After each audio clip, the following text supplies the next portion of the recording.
welcome to our beloved parishioners. I'm Bailee. I'm Ashley. And this is Praise Be to Pod. Thank you so much for joining us. Ashley, what's on your heart? I just got a new dog. You did. Yes. He's a child.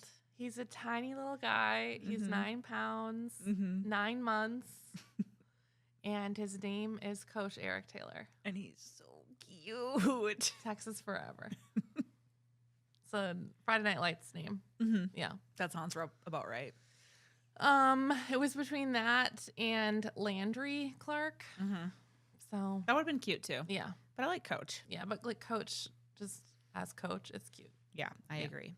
I met him the other day and he was very scared of me. Yeah. It hit the ego a little bit because I'm one of those like my version of being a pick-me is that I really like it when animals that don't like other people like me. Of course. It hits me right in the good spot. Yeah. And when I walked in, he wanted nothing to do with me and I'm like, okay, so I'm just like every other bitch, I guess. He's so scared. We took him to puppy class and he hid under the chair the whole time and wouldn't eat a treat. So like he couldn't learn anything. Yeah. I was curious when you said that you were taking him to puppy training. I was like, I don't know if he needs training. He just is really scared. Well, the foster that we like the nonprofit we got him from required it to adopt him. Is it required that you do it right away? They required us to be registered. Oh, okay. Yeah, which I don't think he does need training, but I'm going to call the company and be like, he's just not ready. Yeah. And like pick it back up in a couple months. Because I'm sure it will be helpful once he settles in. You'll actually know what areas need a little bit of work. Because right now, if he's having accidents, it's probably just because he's terrified. Yeah, he's potty trained. Yeah. It's just like, learning his name and like recall and sitting and like not like he's terrible on a leash. Like he just like always makes it as taut as possible because he's running from whoever has the leash. Yeah. Because he doesn't like anyone standing. Yeah. No standing, no moving, no one coming into the room. No eye contact. You can't make eye contact with him. So I do have a picture though. So we'll put that up on YouTube. Coach Taylor is here to stay and Danny is in love. And Coach is in love with Danny. I will say, when I walked in, I think that I said this when I was there. Sometimes when you're getting used to a new pet and they're maybe not warming up as fast as you'd like them to, sometimes meeting another person or a different stranger can help them all of a sudden process, oh, this person is my safety. And so it almost advances your relationship with them because right when I walked in, he hid under Danny like immediately. Yeah, and we found out that he prefers me at night and Danny during the day. Okay. So during the day when Danny's working, he's in the tiny bed under his desk. And if I come in the room, he runs behind Danny. But at night, he does that to Danny. Runs behind me. What a quirky guy. He's just like a celestial being. Yeah. Oh. Well, welcome to the family, Coach. So Coach is here with us. And I'm so happy to have another dog. My dog is weird as well and quirky. His name's Murphy. And he's also like not doing so great health-wise. So we wanted to make sure to get another dog so we didn't have no dogs. Yeah. So I know that day's coming, but we got him on some meds and he's doing better. Yeah. But Bailee, what's on your heart? Okay. So I have been having some self-reflection lately, which is not a good thing for me because I just live up here. But I have been thinking about this little, preference that I have not liked about myself for a really long time. And it's that when I am dating, I really like it when the guy is taller than me, which is a very universal thing. That being said, I don't care for it myself because it is rooted in internalized misogyny. The belief that like women need to be smaller than the people that they're dating. Yeah. I am also almost 6 feet. Yeah. And I'm also like a curvy gal. So for a man to be bigger than me, it's a smaller percent of the population. Like they definitely exist. But I'm kind of the height of an average man. So a lot of people are smaller. And so I really limit my pool of people that I can date if I only date people who are taller than me. And so I really want to push past that because a lot of that probably has to do with the way I view myself. Like, I don't think most preferences exist in a vacuum, honestly. I think that a lot of people, when they gravitate towards a certain type of person, it often has to do with how they're projecting that person is contrasting with them. So, for instance, if I'm dating a guy and he only likes really small girls, it's typically because he has like some masculinity issues and he wants to feel really big. But conversely, I am also that way. Yeah. Like, it's two sides of the same coin. And it's something that has really frustrated me a lot because I do feel so much larger when I'm dating most people. Yeah. And I really just, I don't know how to do it, but I really just want to liberate myself from that because it's not, I am perpetuating a very toxic expectation of men versus women. I don't think that that's healthy for men to be around women who feel that way, including myself. Like, that's not, I would hate for my son to ever experience that, but I'm projecting it. Yeah. So I don't really know how to stop doing that. And also, I can't deny that it is a preference that I have right now. I know when you can stop. Short King Spring. It's around the corner. So it specifically has to be spring. In the spring, short kings come out. Wait, what have they been doing this whole time? Do they hibernate? Just hibernating. They're too little. Don't they have coats? They're too little to be outside. They wait for spring. So in the spring. In the spring, you can find a short king. Okay. I'll try. It's coming. It's around the corner. I will say this. The first time you see a flower pop, just think, there's my short king. He's coming. It's a metaphor. It's a sign. Yeah. It's a sign of the times. They're about to come out of the woodwork. You're a tall guy. How do you feel about dating a woman? How do you feel about dating people taller or shorter than you? Because you're tall. Yeah, no, I'm 6'1". Okay. Probably don't date a lot of people. I don't know many women who are that tall. That's the thing. Yeah, I don't think I ever. So you don't have to think about it. I haven't had to. I haven't been in that situation personally, but I've had things with people who have been like kind of similar heights as me, and like that wasn't anything like different. It's actually really convenient. I was just, I don't have to like bend down and crank my neck. So honestly, it was a positive in the end. Yeah, I will say, as a taller person, a lot of the guys I've dated where I'm their first tall person, they're like, and they're also tall. They're like, oh, this is actually like this actually makes a lot more sense. Like, I've never done this before. Yeah, but this anatomically, I can actually hold your hand. Yes, this anatomically makes a lot of sense. A lot of things, not to be cross, but in the bedroom work a lot smoother. That was crass. That was disgusting. Talk like a lady, Bailee. I love how that was the crass thing I specifically pointed out when I'm literally constantly saying the most crass things. The most crass things ever. I'm trying to be a lady. I don't think you should. This is your podcast, bitch. Okay. Thank you. Well, anyway, so that's something I want to work on because I don't like that I have that internalized misogyny in me.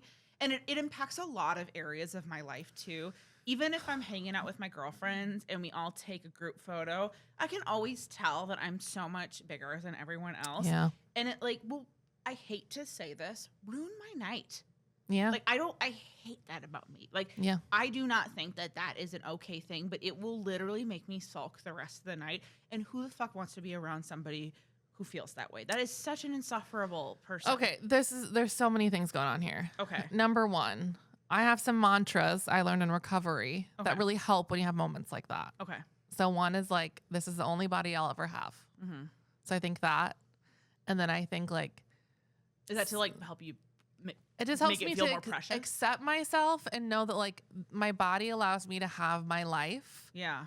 And like I can walk. Like it just like you can start thinking down that path instead of like the vanity path. Yeah. And it like retrains your brain to think it's more like utility versus aesthetic. Yeah. Like and also like you can think positive things about your looks, like whatever works for you. Yeah. But that's the first thing I always go to is when I have a triggering moment is like, I'm never going to be shorter. Mm-hmm. And this isn't going to change. So, like, this is not something that's helpful to keep thinking about. Yeah. So, like, this is the body I'll always have, and I have to accept it. And I accept it. You know, like, kind of saying that to yourself. Mm-hmm.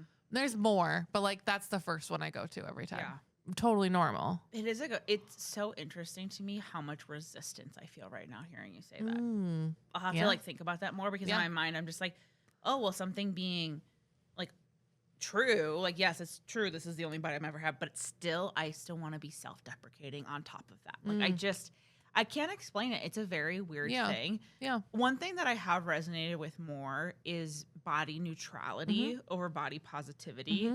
Because body positivity, to me at least, is more like, oh, like, I'm sexy, I'm beautiful, I'm this. Versus body neutrality is I have a body and it keeps me alive and I feed it enriching foods so that it functions at a higher capacity and that I live longer. You use it, you almost view it like a car. Where you're like, the more I take care of it, the better it performs. But it's not as, I mean, I guess cars are a little aesthetic, but it's not as aesthetic driven. Because to me, even if in this moment I loved exactly the way I looked, I was the hottest person ever, I was feeling good, I didn't have any insecurities, my body is going to change. And eventually I'm going to become somebody who no longer fits the beauty standard at all as I age. That is inevitable for every single one of us. We are all going to have to go through that letting go process of no longer being fuckable. Honestly. That's not true though. Young. But I'm not talking about like in the sense of like being attractive. I'm talking about like socially attractive, but that's where you get your currency in society. But like there's still old people in the nursing home running around rampantly fucking. I think you can still do that, but so, like it still happens. I'm just saying you won't be young. Like this is the wrong path to be going down.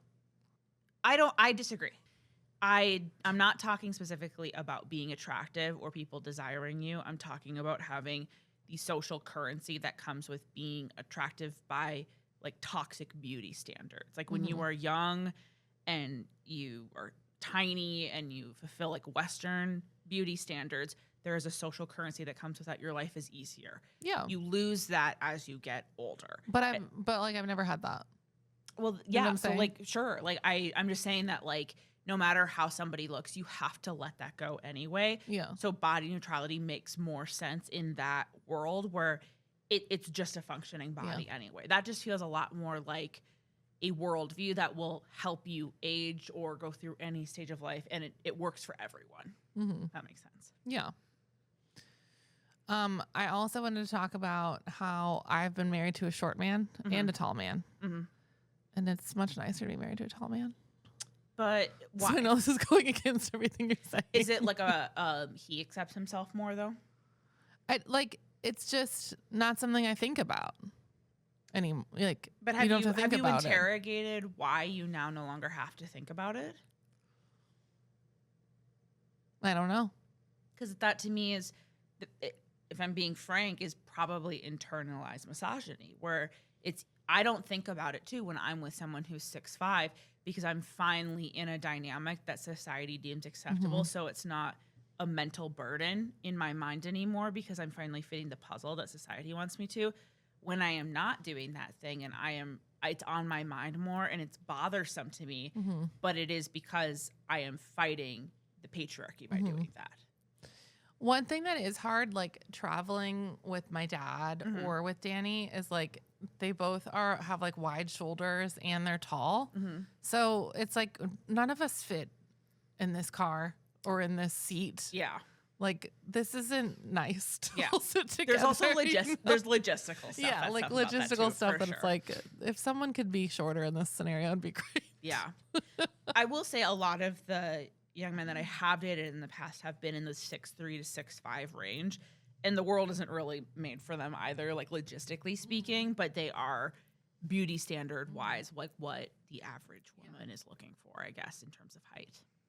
Also, I want to encourage you with short king spring. Thanks. But if you want to get your eyes out for someone very tall, I would recommend going to the Netherlands. Because I was recently in the Amsterdam airport and everyone was a giant. Yeah. Okay, so that's actually the opposite of what I was just saying. I'm not going to flee the country to like reinforce this mindset I'm having. I'm trying to dismantle it. Then maybe go to Central America. I think that I can find a man who's shorter than me anywhere. I'm trying to work on the situation up here so that I can like live a life where I feel like I'm not taking up so much space and that I'm awkward. Yes. And like, Yeah. I just have so many thoughts about heights in general, and that's where my brain keeps racing back and forth too. Yeah. Yeah. Sense. Anyway, I think I've talked long enough about that. What do we got next on the docket? All right, I have a game. Ooh. And it's called Amish or Evangelical. Okay? I cannot wait to play this game. But don't open the game. I have not. Okay. I know better. Okay, great.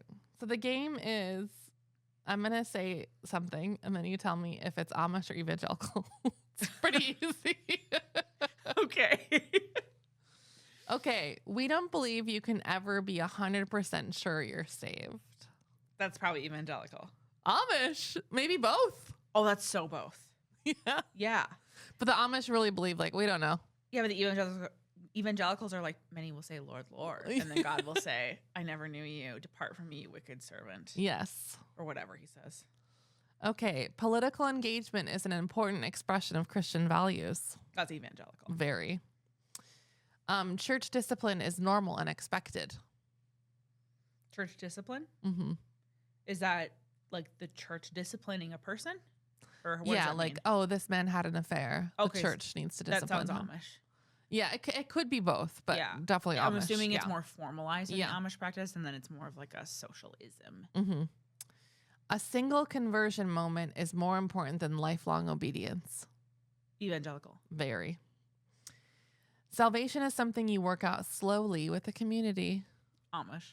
It's kind of sweet. Yeah, I agree. It's like collective liberation. Yeah. Faith is primarily a personal relationship with Jesus. Evangelical. Yes, we learned that in our last episode. Mm-hmm. Christians should separate themselves from the world. Amish.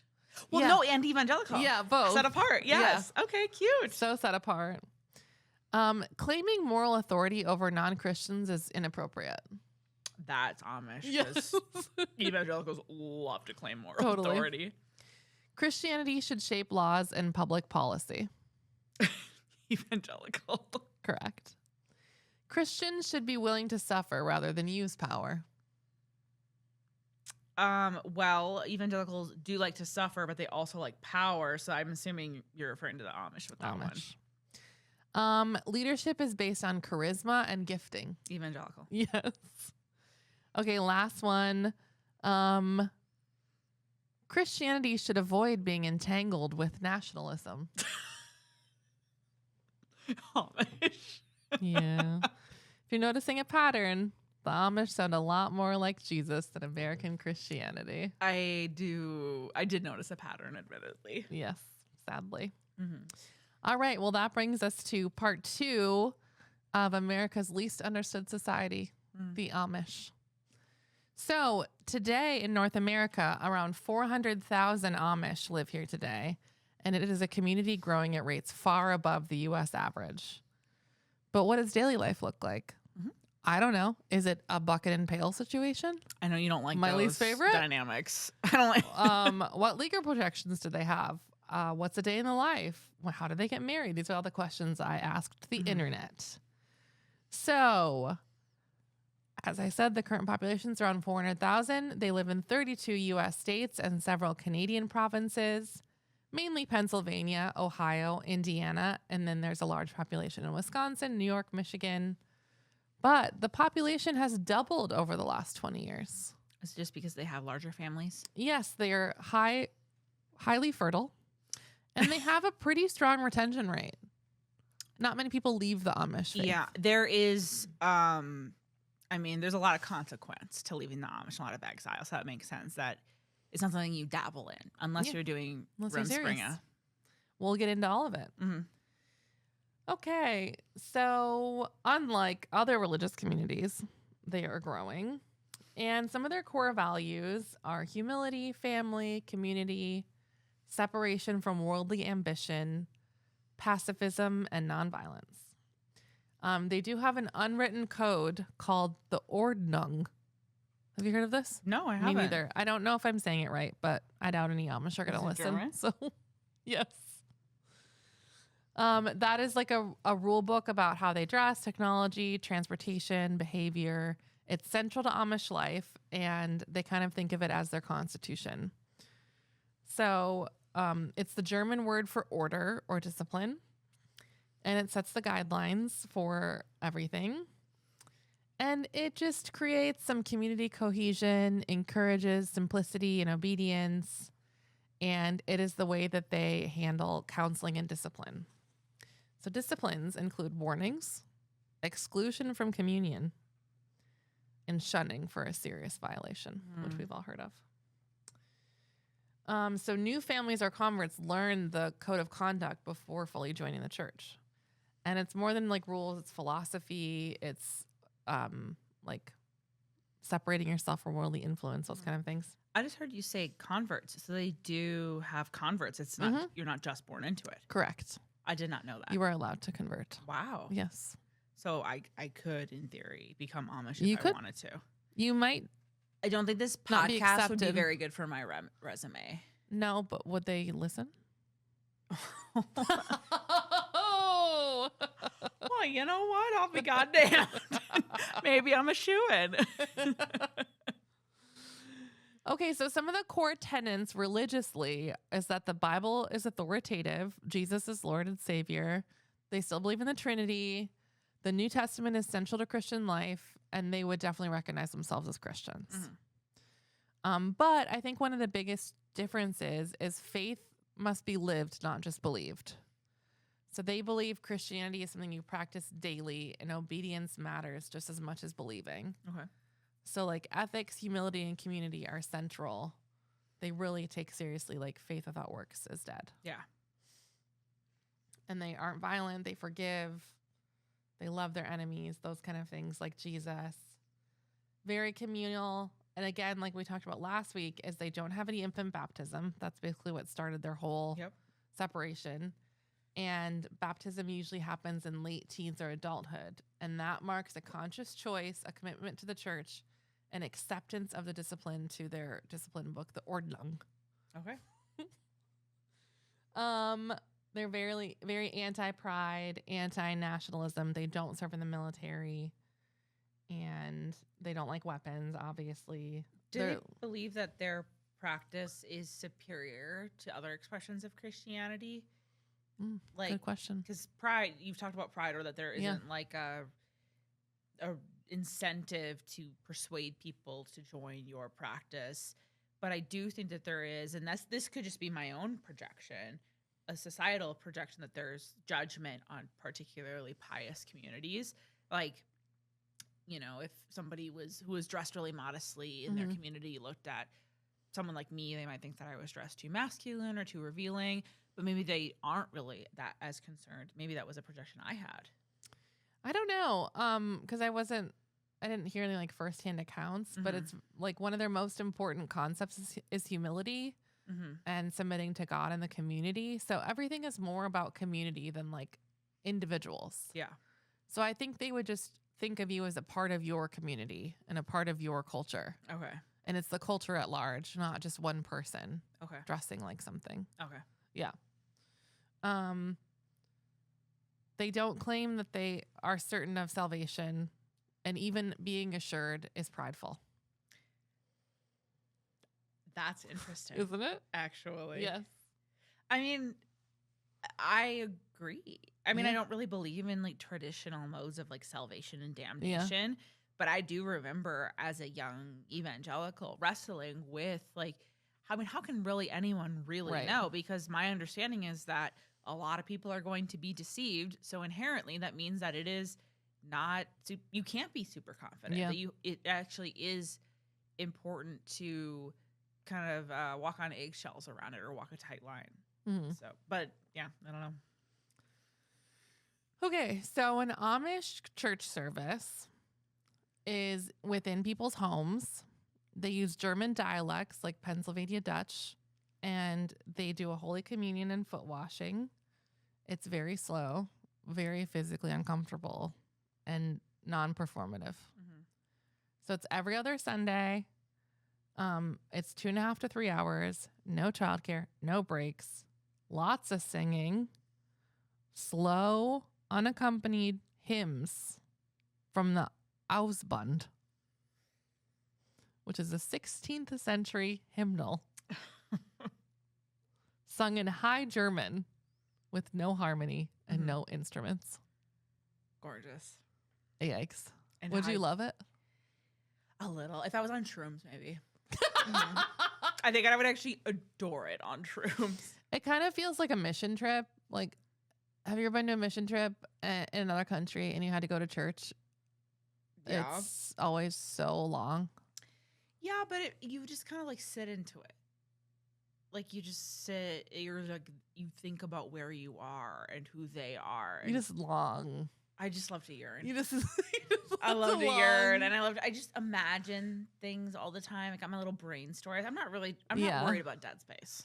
Yeah. I've been in so many church services in South America and Central America, and they're hours long. That sounds amazing. In Spanish or Portuguese. I love a little contemplative session.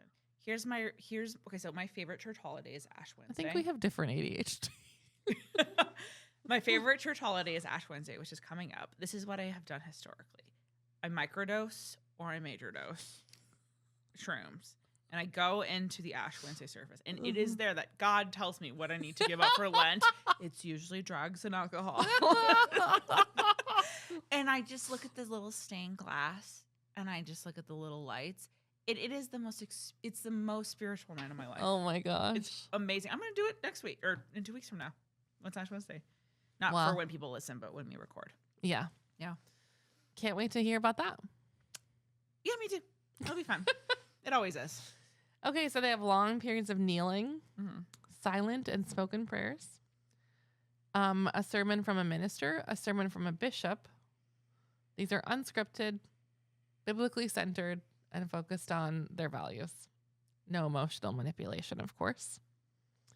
They have communion twice a year, only for baptized members. Okay. Just keeping that Catholic tradition for them. After the service, they have a shared meal, but no fellowship hour. They can't talk to each other? I thought they were community driven. It's not like vibrant. It's like calm. It's probably because they just had a 3-hour sermon and they're like, we don't need to talk to each other. Like, we're hungry. Shut up. So the service is not designed to be enjoyable. It's designed to shape patience and endurance. Let me see what else I got in here. Oh, I was curious what they thought about heaven and hell. They affirm it, but it's not heavily emphasized. Okay. So kind of similar to Catholics. And I was wondering how they viewed evangelicals and how they view Catholics. So evangelicals are seen as individualistic, very emotional, and too focused on being saved. They're skeptical of the proselytizing. Mad emotional. Yeah. All we do is cry. I know. And laugh. They're skeptical of the proselytizing, the public displays of faith, and the politics. Oh, yeah. They don't like that. And they have a lot of distrust with Catholics because of their persecution and their people. And they're seen as too institutional but also less disruptive than evangelicals. Disruptive. Which is true.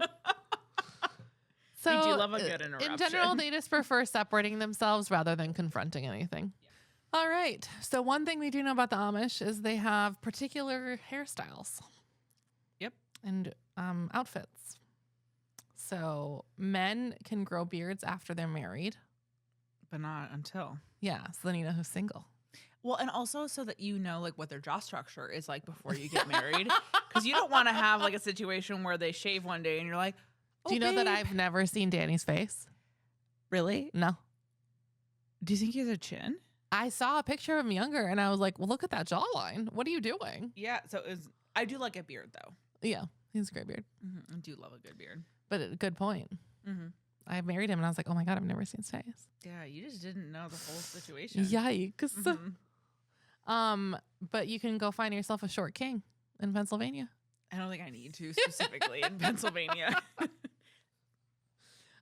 No mustaches because that is associated with European militaries.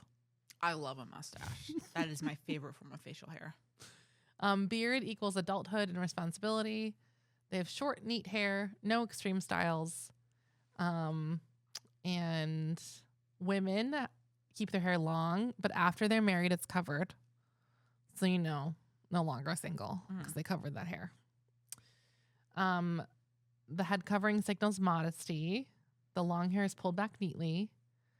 And for clothing, the men, as you all know, wear solid colored shirts, dark trousers, often with suspenders, no belts or patterns, a broad brimmed black hat, simple shoes, no jewelry, and the women in their special little dresses and their apron, no ruffles or lace. So it's kind of designed to erase status and be anti-ego. That's the idea. And it kind of feels like, oh, they went back in time. They just never changed it. Yeah. So it's just the same as it was in 1700. Yeah. So the goal is that no one stands out. Kind of the idea of like a school uniform. Yeah. None of this is that bad. No. I mean, it's not for me, but I thought I was going to hear a lot more things that I was like, oh my God. And I'm sure that there is that, but this seems like I get it. Yeah, let's move on to that part. Let me see here. Okay, now we're getting to the juicy stuff. Rumspringa. Oh, we've all heard about it. Young people go through a period of exposure to the outside world before they decide they want to get baptized. So the rules of Rumspringa are different on every community. It varies a little bit, but it begins around age 16 and it means running around. And it marks the transition from childhood to adult decision making. So as you would say, the age of accountability. Which is at 12. Yeah. So they're allowed to socialize with peers, attend singings, which are large group gatherings. So basically youth group. They can dress a little different. They can have an exposure to non-Amish life, and they can hold jobs outside the community. What does that look like? Apart from the jobs, are these communities that they're in secular communities? Oh, good question. I have here, does everyone have to do it? Not mandatory. But no one is baptized already. So it exists so that their choice is genuine. I was going to say that tradition really fits in with the original dissension, which is that personal choice and agency is such a big part of this community. And like, it's cool that it has remained intact and continues to be a core tenet. So they can be sure that they want this. Yes. So I don't hate that. Have like, where do they live? How do they finance it? And we'll get to your question too. So it surprises people that they do have jobs when they do this. A lot of times, like, or they have jobs in general when they're in the Amish community and they earn money. So, you know, like making furniture or farming, like you've seen Amish do before. Yep. And the families don't fund Rumspringa. They fund themselves. So if they don't have enough money, they can still live at home in the Amish community and then go out of the community to work. Or if they have like a family member that's outside of the community, they can go stay with them, things like that. And but most of them usually live at home, staying in their same house. And it's not like a gap year, which is what I pictured it as. Yeah. And let me see. They could all rent a place together too, like all the Rumspringa young adults. Yes. That's common. That sounds So fun. kind of think of it as like going to an evangelical college. I did do that. that. You still have a lot of the same tenets in your life, but like less oversight. I had more oversight personally. I didn't have as many rules. I mean, I did have a lot of rules growing up, but not as many as when I went to ORU. I had a curfew at ORU for the first time in my life. That's crazy. I didn't have a curfew growing up. That's crazy. I just told my mom where I was going, and she was always pretty chill. Wow. We just stayed in communication. Well, they usually still have like their families that they see, and everyone knows everybody, so people still know what's going on with them. But during it, they work. So a lot of times they are doing farming or construction or carpentry or factory work, or they work at shops owned by other Amish families, and they earn their own money, and they socialize a lot. And this is when they start dating. This is when courtships begin. And this is typically when the Amish meet their future spouse. And they can mildly test some boundaries. I have actually heard, and some of them are very surprising. So some rule bending happens, but usually within limits. So common things are different clothes, different hairstyles, listening to music, going out to eat, going to movies, riding in cars. Wait, this is dating? Like, why is that specific? This is them testing their boundaries in their rumspringa. In the rumspringa. Okay, got it. Yes. Mm-hmm. But less common is like heavy drinking or drug use or serious legal trouble. They don't want to jeopardize any of their family relationships. Mm-hmm. And they see some alternatives and they get to decide whether or not they join the church. Mm-hmm. But were you telling me about this curtain idea? Was that Amish? Yeah, so I did look into it. So this is not practiced like universally in Amish communities, but there are certain Amish people where, and this is for engaged people, not for people who are courting or dating, but for engaged couples, they can sleep in the same bed occasionally, but there is a divider typically in between the two of them so that they can have the intimacy of like late night conversation without there being like some type of like boundary for no sexual contact. What do you talk about?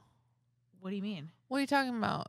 What are you talking? I thought you were saying to me, what am I talking about? Like, I just told you what I'm talking about. Was it that crazy? What do they have to talk about so much? Like, I got a new wide-brimmed hat. No, they're talking about, that actually makes perfect sense to me. They're talking about like because you know that like the conversations that happen when you're laying in bed with someone are so intimate and vulnerable. Like, that is a universal human experience that like whether you're being put to bed by a parent or you're in bed with a lover, like the conversations that you have as you're falling asleep is where your heart and your soul is most bared, regardless of like whether or not you just slept with that person. And so they enable that intimacy without the like temptation aspect of it. Like I don't have that strict of a sexual ethic, but I think that if you do, I think that is something kind of beautiful about that. Yeah. That's really sweet. I'm like really not a night person. So you just, So I couldn't imagine like wanting to stay up and not falling asleep. Oh, see that's where I feel like I've had some of the best connection points with people like really I've dated sweet. Are like in bed afterward where you're talking and the lights are off and they're like, I gotta tell you something. And then they tell you the craziest secret you've ever heard in your life. It's like great for getting to know people. Totally. Or even if you're like sharing a bed with a friend on vacation. Yeah. Like it doesn't have to be romantic or sexual. Right. Like, even that is just very intimate and just sweet. like you're chilling. Yep. Cute. Do you have other things you found out? I mean, not specifically about like Amish tradition. I have some personal experiences with Amish people. Can I share those or are you still on your timeline? Let me see what else I got in here. Yeah. After the rumspringa is when they choose if they want to get baptized and be a member of the church. And then they get married or they can leave the Amish permanently. Mm-hmm. If they don't get baptized and they decide to leave the Amish community, they can still stay in contact with their family. Okay. That's fine. I actually didn't know that there was a caveat for that. My understanding was that if you leave, you're shunned entirely. Yeah. No, it's much less strict than I knew. I actually know a family that left and was shunned. Okay. They must have been baptized. It was later in their life. Yes. Yeah. That is true. If they were married, they were baptized. They were married. Yes. And they left afterward. So most choose option 1 where they stay in the community and the retention estimates are between 80 and 90%. That is surprising. I know. So it's a controlled space designed to prevent forced faith. Yeah. It's really nice. Yeah. I wish I would have had that. I mean, yes and no, because yes, it's a choice. And also it's not at the same time because there are protections to staying inside the community. There's like resources, financial stability, the stability of community. Mm-hmm. And it is, I'm assuming, like assumed that if you decide to leave that, all of that goes away. So it's kind of like a choice, or it's veiled as a choice that isn't really a choice. But they did get experience in like paying rent and, having a job. Like, they got all of that experience to kind of know if this is worth it or not. Yeah. But they do step out of the umbrella of authority or the protections of their community. It's all the same. They step outside of the protections of their community, and to like sever ties with those resources, that's pretty vulnerable. And so it is a choice, but it is in some aspect a choice by way of coercion. Yeah. Like anytime that a choice would ensue like lifting of resources, it's not like a straightforward choice. Yeah. So I have kind of like a day in the life So a typical daily rhythm would be early mornings are personal devotion, family breakfast, and chores, and then kind of work. So farm work or craftsmanship or making the family meals. And then many old order Amish use horse and buggy transportation and avoid cars, but some allow modern tools if they don't connect to the outside world. So like solar, propane, or battery power are selectively accepted. So they choose to limit technology. I thought they just like cut off a time period in the world and were like, no more technology. But instead their core philosophy is this technology is this technology useful? It's what will this technology do to our community? Okay. So if you think about like how individualistic the car is versus like a horse and buggy, or other things that just create more insular communities, like insular homes.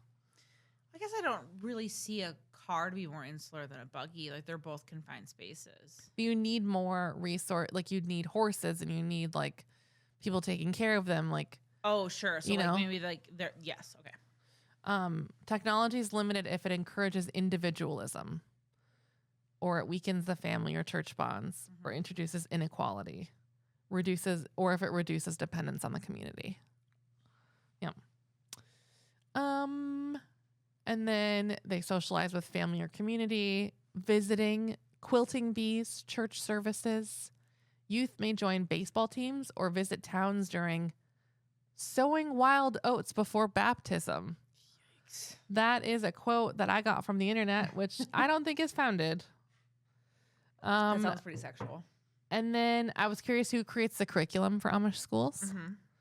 And it's kind of just local Amish parents, church leaders, like very homeschool vibe. Yeah. They end schooling at grade 8. So they only have up to an 8th grade education. And they learn 2 languages, Pennsylvania Dutch, which is also Pennsylvania German. It's a German dialect, and English.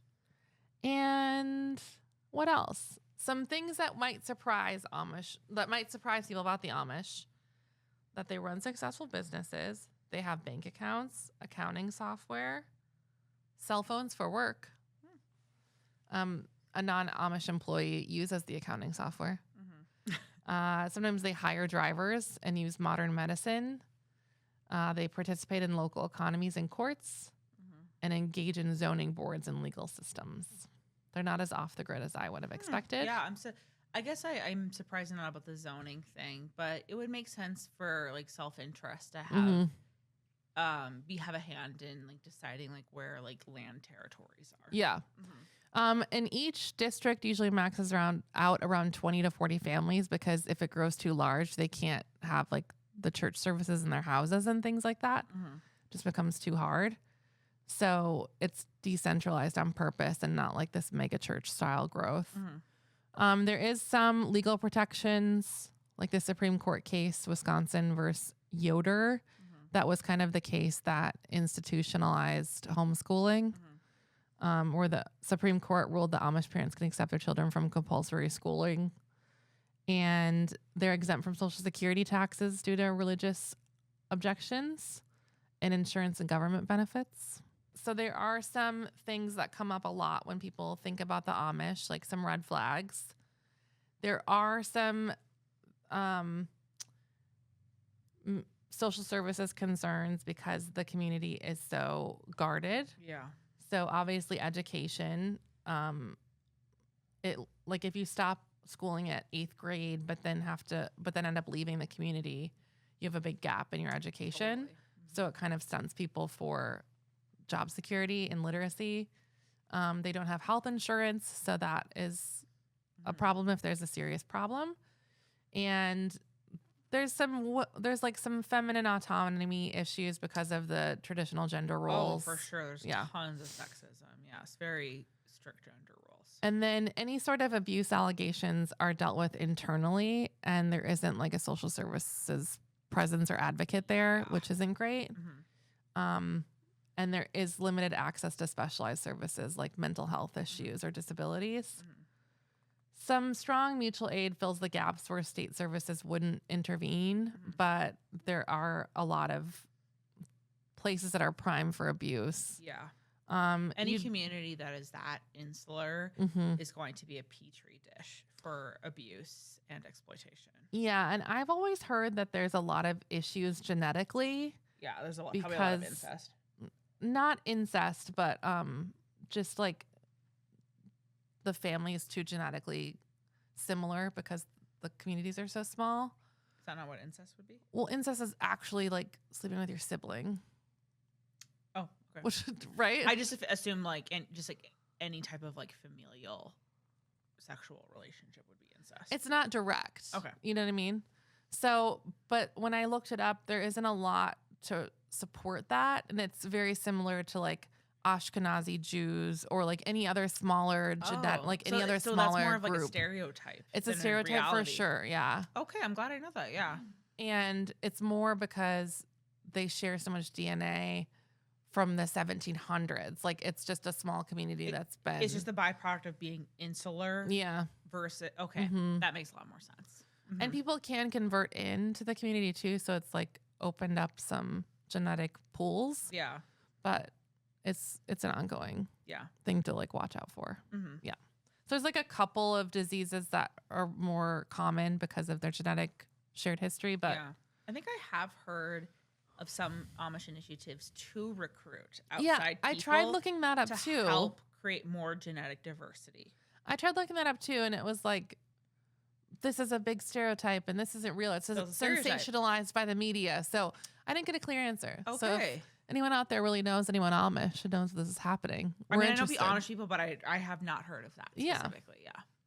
So, obviously I've seen, like an SVU episode here and there of like an Amish kid, but there's no credible evidence that abuse or incest rates are higher among the Amish than the general population.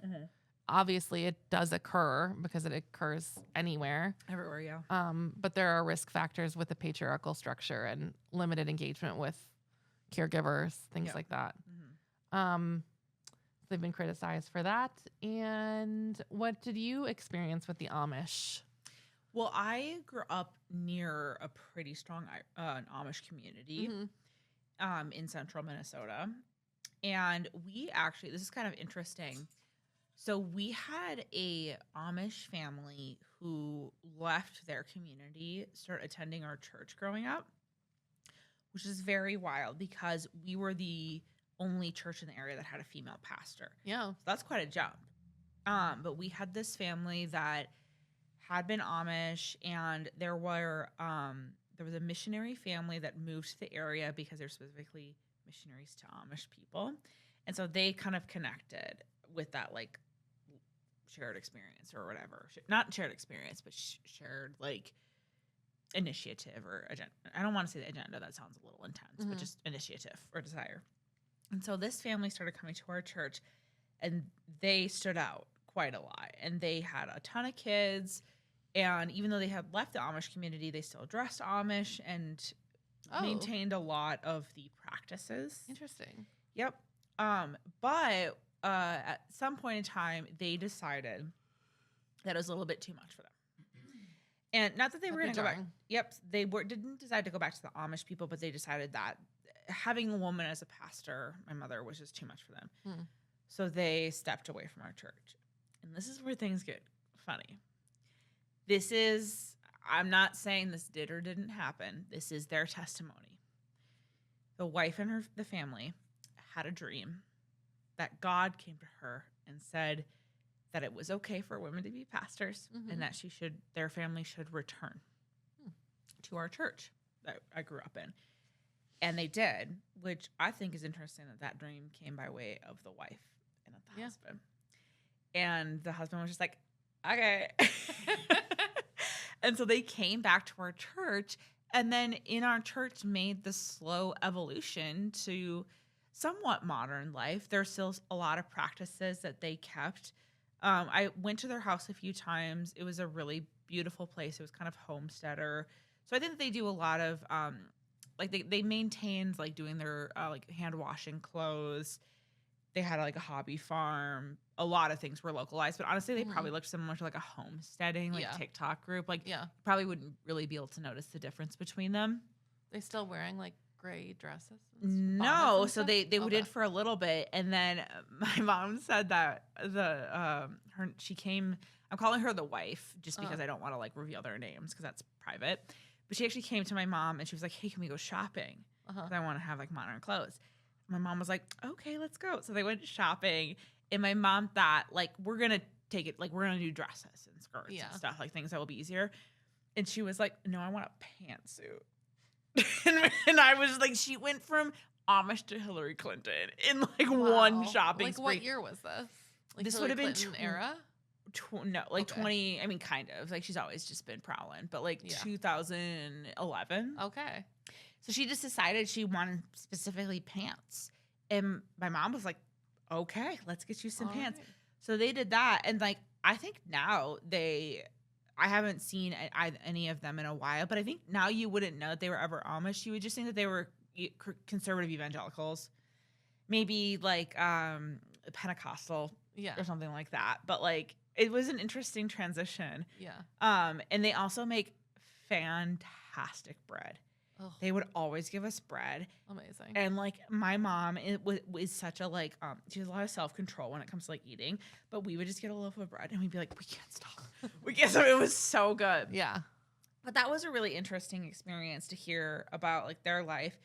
And it also like made me really like empathize with that experience because that has to feel so lonely to be like, for whatever reason, whatever they were experiencing was uncomfortable enough that they rejected their entire life beforehand. Like, I mean, whatever it was, whether they felt this inner sense of conviction or I don't know specifically what the dynamic was. I know that they did not feel like the gospel was specifically. I think that actually they're in testimonies that they had a visitation from Jesus.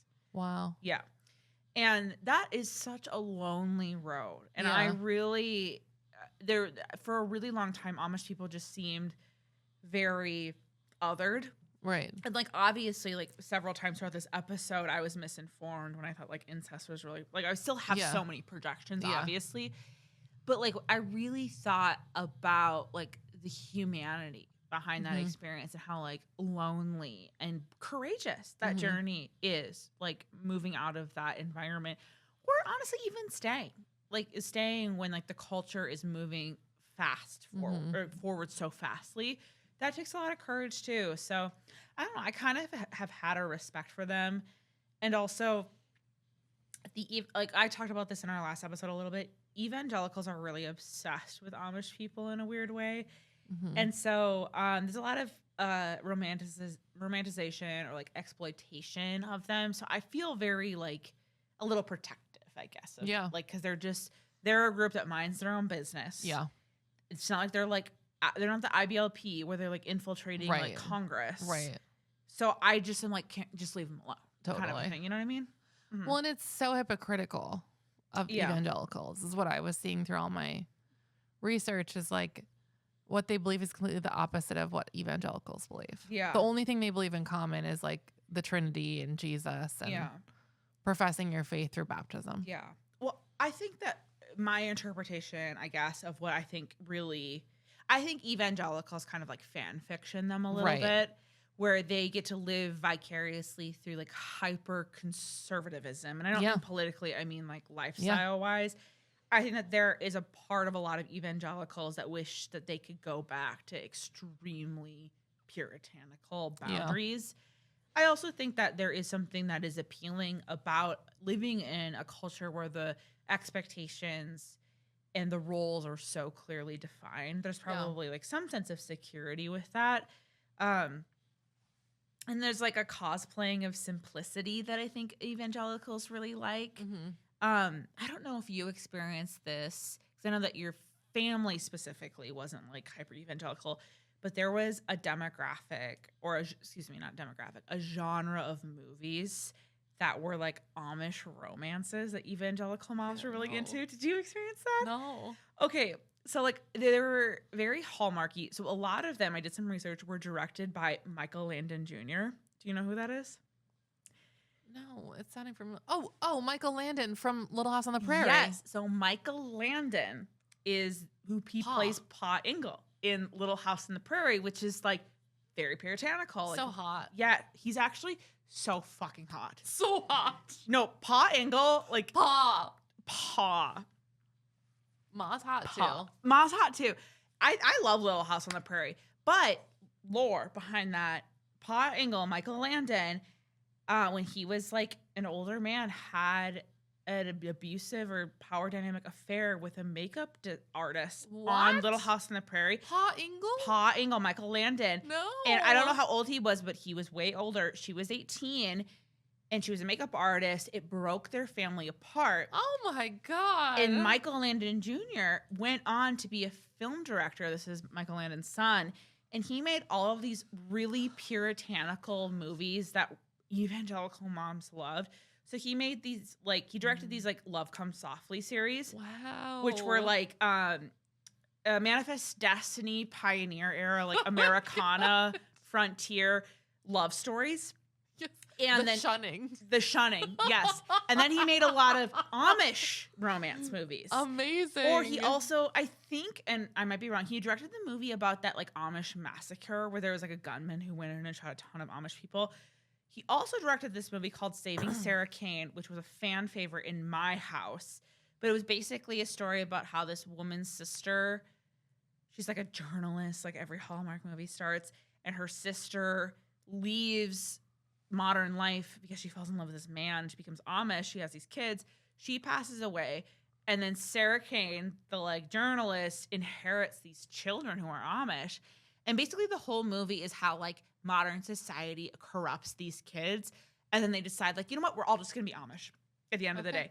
So it's a very much so like the world is icky. The Amish puritanical way is like great and good and uncorruptible. And so they like, I don't want to say regress, but they transition into like a completely Amish life by the end of it.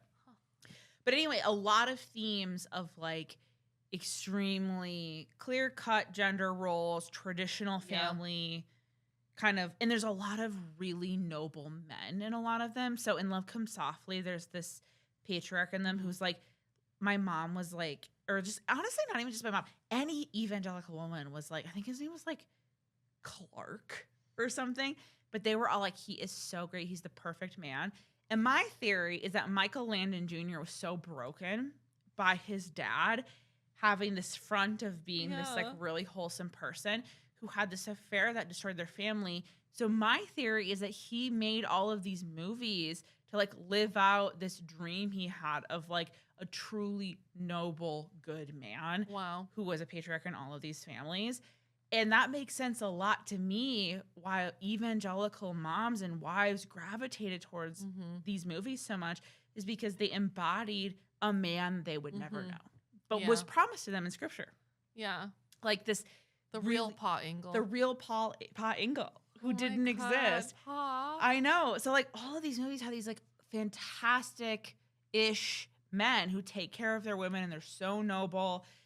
And then there's also like fun subliminal tension. Like, you know how like all the bitches love that moment in Pride and Prejudice where their hands touch? Yes. Like that's the female gaze. There's a lot of moments like that in these like Amishy type movies where because you can't have overt sexual tension, there's a lot of like back and will forth. they, won't they kind of stuff that's kind of titillating, I guess. These look great. Yeah. And then there's also like if you're an evangelical mom and you don't want to, you want to be guaranteed that you're not going to watch a movie that has a sex scene, you can comfortably watch these movies and not have to worry about that. That was something my mom and a lot of people in our family were really worried about. Where I don't want to watch a movie and then be surprised by a sex scene. Yeah. Because they were so anti-sex scene. But they knew if they like stuck to this genre of movies, they wouldn't have to worry about it. But that was like a weird subculture that was kind of created out of that. Oh my God, amazing. Isn't that weird? I can't wait to watch The Shunning. I'm not going to personally, but yeah, let me know how it goes. Oh yes, the movie about the Amish massacre was Amish Grace, but I don't know if it was a Michael Landon Jr. movie. All the other ones are though. Well, that's such a bummer about Pa Ingle though. I'm really bummed I didn't know all of this. Yeah. I was hoping his son was as hot as him, but No one's as hot as Pa. No one's as hot as Pa, yeah. But he definitely, you can tell that Pa, or like Michael Landon had a lot of, I think he maybe directed Little House on the Prairie because he has such a God complex in it. But he did always save the day. He did always save the day. Pa. Do you remember that episode where Ma gets like sexually harassed when she's like buying milk? Okay. And then she like comes back. She's like buys milk, and then she comes back, and she's like clearly not doing well. And Pa is like, "What's wrong?" And she was like, "Oh, nothing." And then he's like, "Why did you drop the milk?" She's like, "It was an accident." He's like, "What really happened?" And then she told him what happened, and he got so angry. Yes. And he went and he's like, "Don't ever do that." I was just like, "Pa." It was so hot. But yeah, I could see why an evangelical mom would like that. No, P. They don't make them like that anymore. Oh, not at all running down that hill. No. My least favorite Little House on the Prairie episode is when Mary goes blind. Spoiler alert. No, it's not a spoiler. It's actually so sad. It's awful.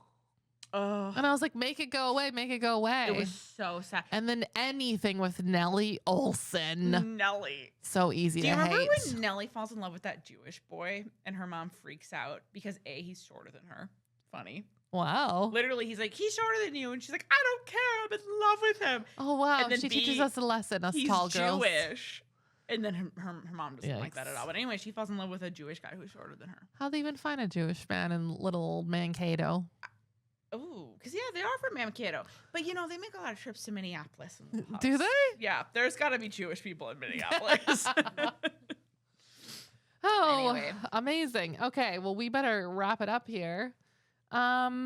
Let's just say that the Amish didn't reject modern life because they were afraid of it, like I thought. Mm-hmm. They rejected unchecked progress because they saw speed erodes presence, convenience erodes dependence, and choice erodes obligation. So that's a moral decision that they made, and I wish more of us would think about in our daily lives. Yeah. But that's it for us on the Amish. Tell us your little Amish stories in the comments. Yeah, what are your guys' stories? Yeah, just like Bailee had. Have you seen The Shunning? Or Or anything else you'd recommend? Amish people? Yeah. I will say best furniture, best jam, best butter. Yeah, we need to take a trip to rural Wisconsin. Well, we could just go to my hometown. There was an Amish store. Let's go. Yeah, very nice. All right. Mhm. Blessed are the listeners, for they shall refuse to romanticize and project purity and moral simplicity onto entire subcultures. Yeah, that was a mouthful. Sorry, y'all. I didn't write that last minute. Blessed are the listeners, for they shall refuse to romanticize and project purity. It's This is not that crazy. bad. Blessed are the listeners, for they shall reject moral obligation as well. Find us on PraiseYouToPod.com on the web and PraiseYouToPod on Instagram, TikTok, Threads, YouTube, and Patreon. It is finished.